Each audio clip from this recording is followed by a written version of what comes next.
नमस्कार साथियों, mission CTET जनवरी 2024 की तैयारी के क्रम में आज हम लेकर आए हैं आपकी डिमांड पर विज्ञान विषय को, जो कि सीटेट पेपर 2 कक्षा 6 से 8 के अंतर्गत आता है और इसमें टॉप 30 एमसीक्यू करेंगे और 30 प्रश्न ही आते हैं। तो हमने संकलन उन 30 प्रश्नों का किया है जो कि 2022-23 में आए हुए हैं। ये एक तरह से आपके लिए एक मॉक टेस्ट होगा। आपको अपनी तैयारी को परखने का समय है ये, और ये जानने का एक तरीका है कि प्रश्नों की प्रकृति पेपर में कैसी होती है सीटेट में। तो चलिए शुरू करते हैं। प्रश्न नंबर 1 पे आते हैं। चाक और पानी के मिश्रण को पृथक करने की प्रक्रिया में निम्नलिखित में से कौन सहायक नहीं है? तो ये देखना हमें कौन सी विधि इनमें से सहायक नहीं है। पहला है निस्यंदन, जिसको फिल्ट्रेशन कहते हैं। दूसरा है निस्तारण। तीसरा अवसादन। चौथा है ऊर्ध्वपातन। ये चारों विधियां हैं। अब इनके बारे में हम पहले पढ़ लेते हैं, फिर आंसर को क्लिक करेंगे। पहली विधि क्या है? जैसे मान ली ऊर्ध्वपातन। ऊर्ध्वपातन में क्या है? ठोस पदार्थ सीधे गैसियस फॉर्म में चला जाता है। यानी जो ठोस पदार्थ है, जैसे हमारी सामान्य प्रक्रिया ये होती है, पहले ठोस, ठोस को गर्म करो तो द्रव, और द्रव को गर्म करो तो भाप, यानी कि गैस। अब यहाँ पे क्या है? सीधे ठोस पदार्थ किस में चेंज हो जाएगा? वाष्प में, यानी गैस में। तो कहने का मतलब है इस प्रक्रिया को क्या कहते हैं? ऊर्ध्वपातन। और इसके उदाहरण क्या है? नेफ्थलीन है, कपूर है और अमोनियम क्लोराइड है। ठीक है। अब बात हैं दूसरी बात पे, अवसादन और निस्तारण ये प्रक्रिया। इस प्रक्रिया में क्या है? जिसमें जब कोई मिश्रण तरल और अमिश्रणीय हो, यानी दो तरह के हों, तो उसको निस्तारण विधि से पृथक किया जाता है। जिसमें क्या होता है? जो भारी होता है वो नीचे बैठ जाता है और जो हल्का होता है वो ऊपर आ जाता है। यानी निस्तारण विधि में नीचे बैठे पदार्थ को बिना हिलाए ऊपर स्थित द्रव को अन्य पात्र में स्थानांतरित कर दिया जाता है, जैसे रेत और जल को। अगली प्रक्रिया है वाष्पीकरण की। इसमें क्या है? जो भी लिक्विड होता है वो तो वाष्प के रूप में चेंज हो जाता है, जो सॉलिड रह जाता है वो नीचे बैठ जाता है, जैसे आपका है जल व नमक। तो अब इस हिसाब से आपको पता है कि इसमें कौन सी प्रक्रिया चाक और पानी में काम नहीं करेगी, तो वो होगी आपकी ऊर्ध्वपातन। तो प्रश्न नंबर 1 का सही आंसर हो गया ऑप्शन नंबर 4, ऊर्ध्वपातन। प्रश्न नंबर 2 पे आते हैं। नीचे दिया गया कौन सा समुच्चय भौतिक परिवर्तनों को समाविष्ट करता है? इससे पहले कि मैं इसके ऑप्शंस आपको पढ़ के सुनाऊं, मैं चाहता हूं आपको रासायनिक और भौतिक परिवर्तन के बारे में थोड़ा सी जानकारी दे दूं। तो सबसे पहले समझिए केमिकल चेंज और फिजिकल चेंज होते क्या हैं। जैसे मान लीजिए एक उदाहरण से मैं आपको समझाऊं। जैसे इसमें दिया एक नींबू हमने लिया। अब इस नींबू को हमने क्या किया? स्लाइस में काट दिए, छोटे छोटे टुकड़े कर दिए। इसमें क्या हुआ? नींबू का आकार या आकृति चेंज हो गई। हम चाहें तो ये नींबू वापस से रहेगा नींबू ही, यानी यूज इसका वही है, मूल पदार्थ वही है। यानी जो पदार्थ आपने लिया था उस पदार्थ की सिर्फ आकृति या आकार या अवस्था चेंज हो जाए, लेकिन पदार्थ मूल रूप में वही रहे, तो कौन सा परिवर्तन होता है? भौतिक परिवर्तन। अब जरा केमिकल परिवर्तन की ओर बात करते हैं। जिसमें मान लीजिए पहले एक लकड़ी ली हमने और उसको जलाया, यानी कंबशन हो गया, दहन हुआ। जब उस लकड़ी का दहन हुआ तो क्या मिली हमें? राख। क्या आप राख से दोबारा लकड़ी पा सकते हैं? नहीं पा सकते। एक तो दो चीज़ें याद रखनी है। केमिकल चेंज कैसा होता है? अनुत्क्रमणीय क्रिया है। कहने का मतलब है अनुत्क्रमणीय विधि है, या कह सकते हैं जिसमें आपको जो रिजल्ट मिला है, रिजल्टेंट मिला है, जो भी प्राप्त हुआ, उसको वापस उत्पाद में नहीं, मतलब उसको अभिकारक में नहीं बदला जा सकता। जैसे इसमें मतलब राख को लकड़ी में नहीं बदला जा सकता, इसीलिए इसको बोलते हैं अनुत्क्रमणीय। और उत्क्रमणीय कौन सा होता है? फिजिकल चेंज, यानी जिसकी जो चीज़ मिली है उसको अगर वापस उसी फॉर्म में लौटा दिया जाए तो उसको बोलते हैं उत्क्रमणीय, जो कि है भौतिक परिवर्तन। अब कुछ उदाहरण द्वारा समझ लेते हैं। केमिकल चेंज के उदाहरण क्या है? जैसे कंबशन है, कहने का मतलब दहन है। जहाँ भी कुछ जल रहा होगा तो समझ जाओ वहाँ पे केमिकल चेंज है। इसके अलावा रोटिंग, रोटिंग का मतलब होता है सड़न, किसी भी फल का, फ्रूट का, किसी भी चीज़ का सड़ना। इसके अलावा रस्टिंग, रस्टिंग मतलब जंग लगना। और डाइजेशन यानी पाचन क्रिया। ये सारे क्या है? हमारे रासायनिक परिवर्तन है, केमिकल चेंज है। अब बात कर लेते हैं फिजिकल चेंज की। फिजिकल चेंज में जैसे मेल्टिंग, यानी आइसक्रीम का पिघलना, यानी आकार आकृति चेंज हो रही है, मूल रूप से पदार्थ वही है। इसके अलावा श्रेडिंग, कागज़ की श्रेडिंग। और इसके अलावा आपका क्या है? बॉइलिंग, पानी गर्म करना। कोई भी चीज़ बॉयल कर रहा है तो इसका मतलब ये हुआ कि उसकी अवस्था चेंज हो रही है, जबकि मूल रूप से पदार्थ वही है। अगला है चॉपिंग। चॉपिंग मतलब स्लाइस में किसी चीज़ को काटना। टमाटर है, स्लाइस में काट दिए, लेकिन रहेगा तो टमाटर ही, कोई नया पदार्थ नहीं मिला हमारे लिए। तो इस तरह ये हो गया फिजिकल चेंज। अब बढ़ते हैं अपने ऑप्शंस की ओर। पहला है कागज़ के टुकड़े टुकड़े करना, केक पकाना, पटाखे फोड़ना।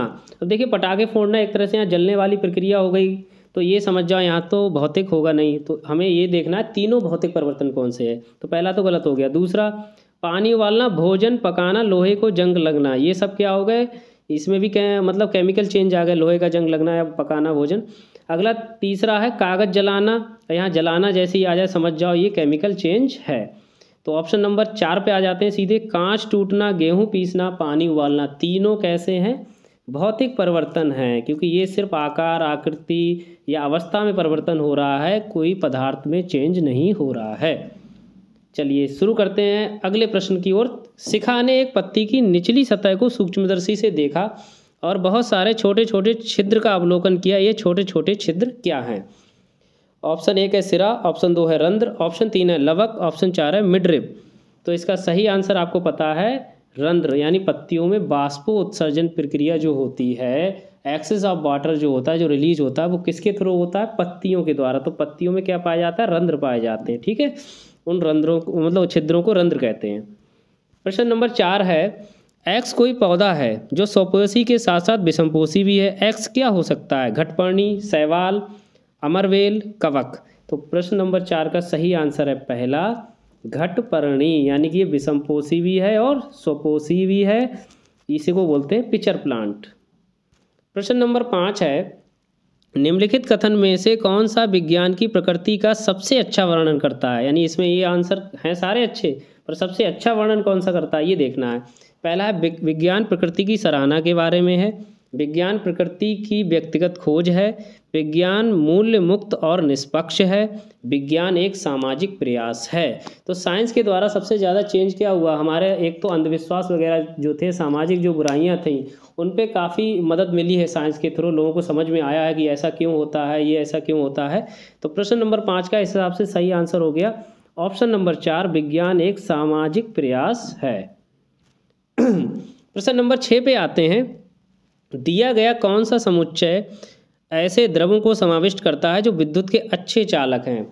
आपको इनमें से ऐसे लिक्विड देखने हैं जो विद्युत के अच्छे चालक हैं। तो पहले ये समझ लो विद्युत के अच्छे चालक कौन से होंगे? जिनमें लवण होंगे, यानी साल्ट वाटर होगा या साल्ट लिक्विड होगा, जिसके साथ एसिड हो या क्षार हो, इस तरह की प्रकृति जिसकी होगी वहाँ पे विद्युत के अच्छे चालक होने के चांस ज़्यादा हैं। तो ऑप्शन पढ़ लेते हैं। पहला ऑप्शन है नींबू का रस, वनस्पति तेल, टोंटी का जल। तो एक तो इसमें देखो टोंटी का जल ठीक लग रहा है और नींबू का रस, क्योंकि ये एसिडिक होता है और ये लवणीय होता है, वनस्पति तेल नहीं होता। तो ये पहला ये गलत हो गया, तो इसका मतलब ये ऑप्शन ही गलत हो गया। दूसरा ऑप्शन क्या? आसुत जल। आसुत जल जो होता अलवणीय होता है, यानी एक तरह से इसमें किसी तरह कोई साल्ट नहीं होता, तो इसीलिए अब आगे पढ़ने की ज़रूरत ही नहीं है, तो ये वाला भी गलत हो गया। तीसरा है नींबू का रस, सिरका, टोंटी का जल। ये तीनों सही हैं, क्योंकि नींबू का रस एसिडिक होता है, अम्लीय, सिरका भी एसिडिक अम्लीय, और टोंटी का जल आपको पता ही है उसमें आपके लवण वगैरह होते हैं। तो प्रश्न नंबर 6 का सही आंसर तो 3 ही हो गया, नीचे का देखने की आवश्यकता नहीं पड़ी। प्रश्न नंबर 7 है, निम्नलिखित में से कौन से जीव में हड्डियां नहीं होती हैं तथा वह संकुचन तथा प्रसार से चलता है? पहला है केंचुआ, दूसरा है सर्प, तीसरा है चींटियां, चौथा है केकड़ा। तो प्रश्न नंबर 7 का सही उत्तर है केंचुआ। आपने देखा होगा केंचुआ ऐसा लगता है आगे बढ़ रहा है, कहीं पीछे हट रहा है, आगे बढ़ रहा है, पीछे हट रहा है, यानी एक बार उसका संकुचन होता है फिर एक बार प्रसार होता है, इस तरह से चलता है। प्रश्न नंबर 8 है, किसी इमारत की छत से भूमि की ओर गिरने वाले सिक्के की गति लगातार बढ़ती क्यों है? ऑप्शन 1, सिक्का बहुत हल्का होता है, पृथ्वी सिक्के को आकर्षित करती है, सिक्के पर कोई बल कार्य नहीं करता, वायु सिक्के को धकेलती है। तो आपको पता है कि जो भी वस्तु किसी भी ऊंचाई से गिराई जाती है, मुक्त रूप से गिराई जाए या गिराई जाए, उस वस्तु पे कौन सा त्वरण होता है? गुरुत्वीय त्वरण। यानी पृथ्वी जब अपनी ओर आकर्षित करती है तो एक फोर्स होता है गुरुत्वीय बल, जिसके कारण कौन सा त्वरण उत्पन्न होता है? गुरुत्वीय त्वरण, जिसकी वजह से वेग में परिवर्तन होता है। और वो जो है केंद्र की ओर, चूंकि पृथ्वी अपनी ओर आकर्षित कर रही है तो उसका वेग जो है धीरे धीरे बढ़ता जाता है। तो प्रश्न नंबर 8 का सही आंसर हो गया ऑप्शन नंबर 2, पृथ्वी सिक्के को आकर्षित करती है। प्रश्न नंबर 9 है, जल से भरे एक कागज के कप के नीचे मोमबत्ती रखकर गर्म करने पर उसमें आग क्यों नहीं लगती है? यानी कि कप किसका है? कागज का। कागज के कप में पानी भरा है, ठीक है, और नीचे से आप क्या जला रहे हो? आग। ठीक है। अब पहला ऑप्शन है कागज अज्वलनशील है, ये तो गलत है, कागज तो जलता है। कागज प्रज्वलन ताप तक नहीं पहुंचता है, जल की विशिष्ट ऊष्मा कम होती है, कागज की उच्च विशिष्ट ऊष्मा होती है। देखो सबसे बड़ी चीज़ ये है, जैसे ही आप आग जलाते हो कागज़ में, तो कागज़ तक जो चालन के द्वारा क्या होता है, जो हीट होती है वो हीट किस में ट्रांसफ़र होती रहती है? पानी में। इसके कारण क्या होता है, कागज़ अपने इग्निशन टेम्परेचर यानी प्रज्वलन ताप तक नहीं पहुंच पाता है, क्योंकि हीट का लॉस होता रहता है। जैसे ही आप कागज़ को जलाओगे नीचे से, कागज़ में चालन के थ्रू हीट कहाँ ट्रांसफ़र होने लगेगी, फिर लिक्विड में, यानी जो पानी भरा हो उसमें। तो कागज़ कभी भी ऐसे पॉइंट पर नहीं आ पाता जहाँ पे वो जलने की स्थिति में हो। तो इसका सही आंसर हो गया नमे का दूसरा, कागज़ प्रज्वलन ताप तक नहीं पहुँचता।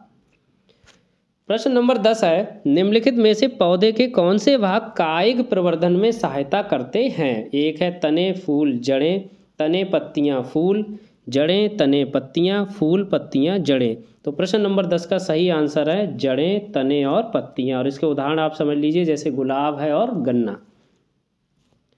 प्रश्न नंबर 11 है, निम्नलिखित में से कौन सा प्रभाव है? ऑप्शन 1 है जलीय पौधे की पत्तियां मोम जैसे आवरण से ढकी होती हैं। ऑप्शन 2 है एक आरोही पौधे की धागे जैसी घुमावदार संरचनाएं होती हैं जो तने से निकलती हैं। ऑप्शन 3 है रेगिस्तानी पौधे की छोटे आकार की पत्तियां जल की क्षति को कम करने में सहायक होती हैं। ऑप्शन 4 है जलीय पौधों की पत्तियां जल में तैरती और झुक जाती हैं।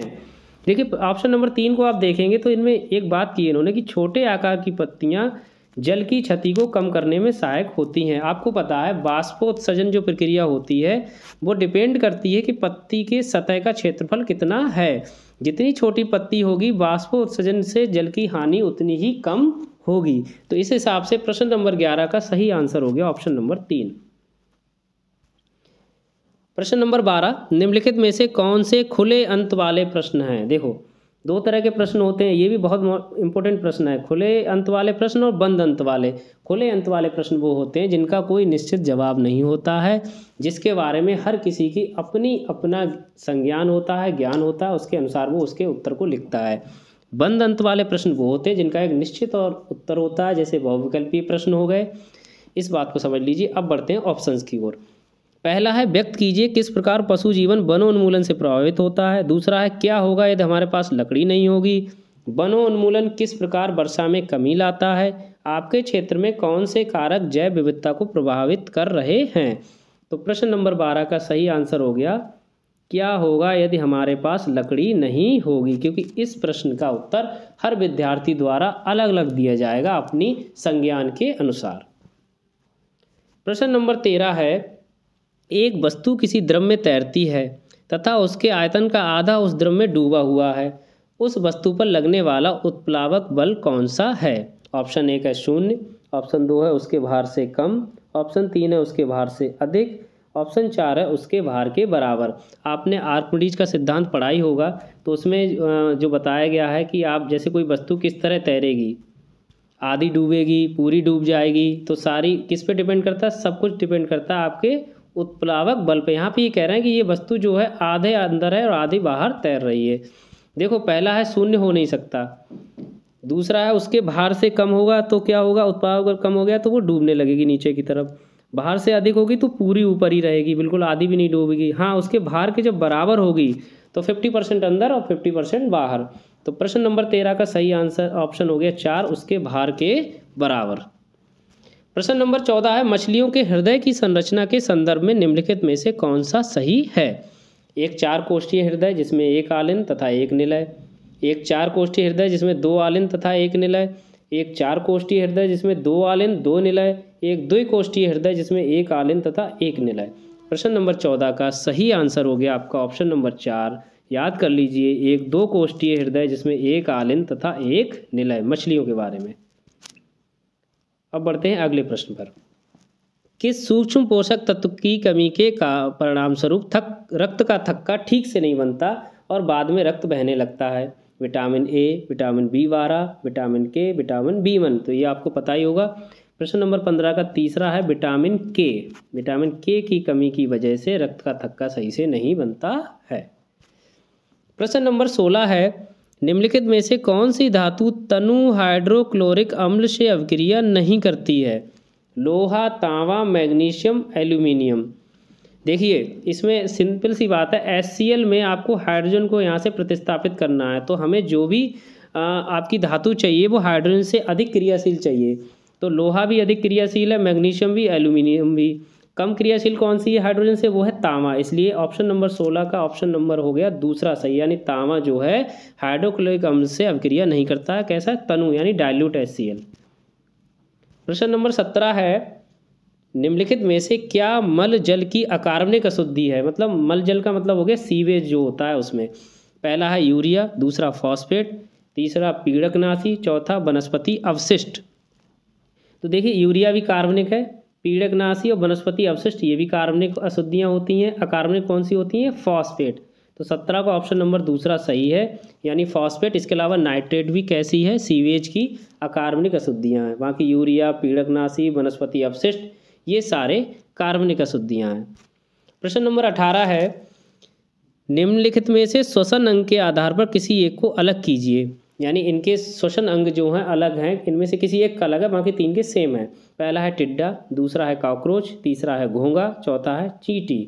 तो देखिए टिड्डा, कॉकरोच और चींटी इन तीनों का सेम है श्वसन अंग, और किसका अलग है, घोंघा, क्योंकि गलफड़ों का इस्तेमाल भी करते हैं, नमी वाली और पानी वाली जगह में ज़्यादा रहते हैं। तो प्रश्न नंबर 18 का ऑप्शन नंबर है तीसरा सही।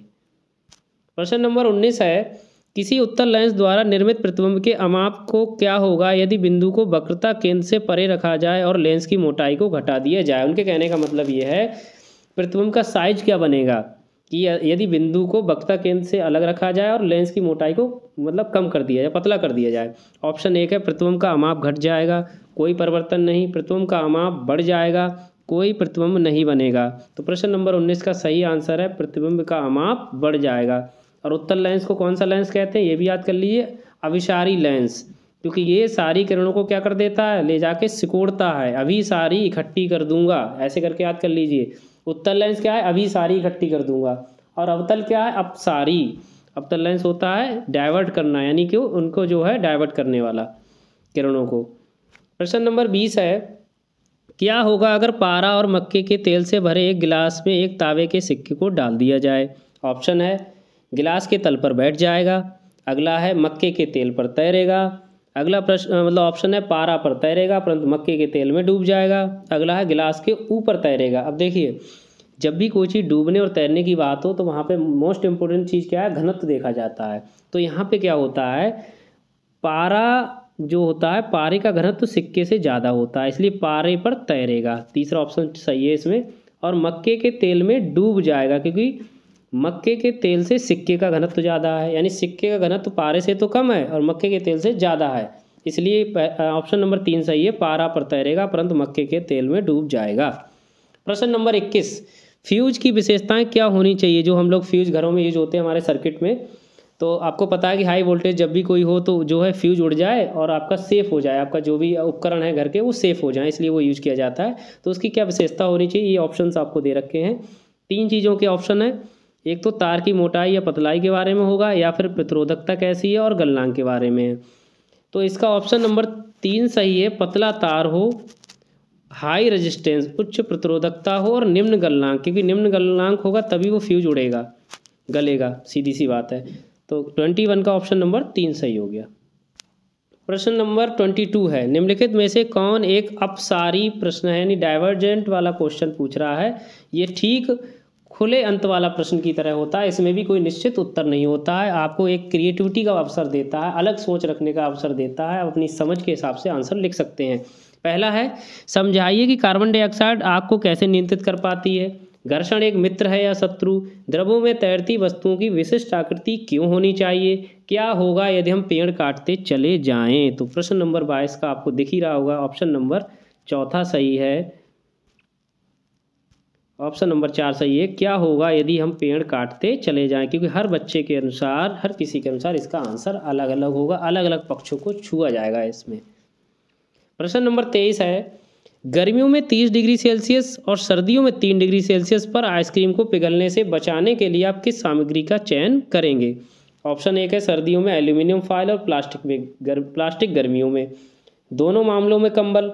तीसरा है एल्यूमिनियम दोनों मामलों में। चौथा ऑप्शन प्लास्टिक पर्ण सर्दियों में और गर्मियों में कंबल।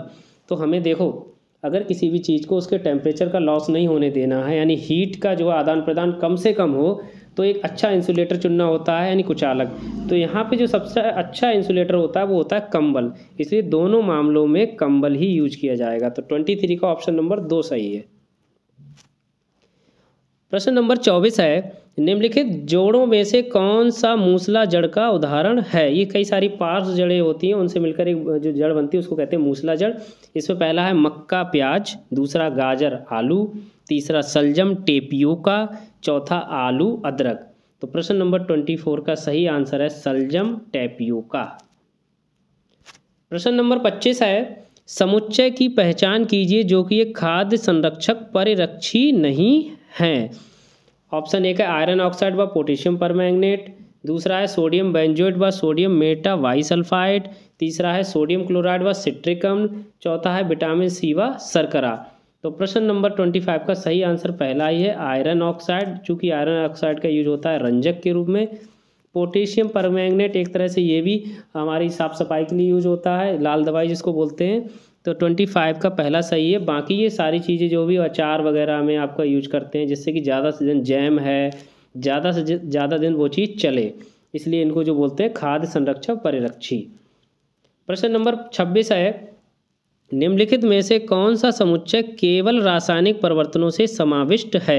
हमने चूंकि चर्चा पहली कर ली थी फिजिकल चेंज और केमिकल चेंज, तो आपको सिर्फ ऑप्शन देखना और लगाना। पहला है तेल का उबालना, मग का टूटना, कागज का जलना। देखो इसमें उबालना और मग का टूटना यानी ये दोनों भौतिक परिवर्तन हो गए।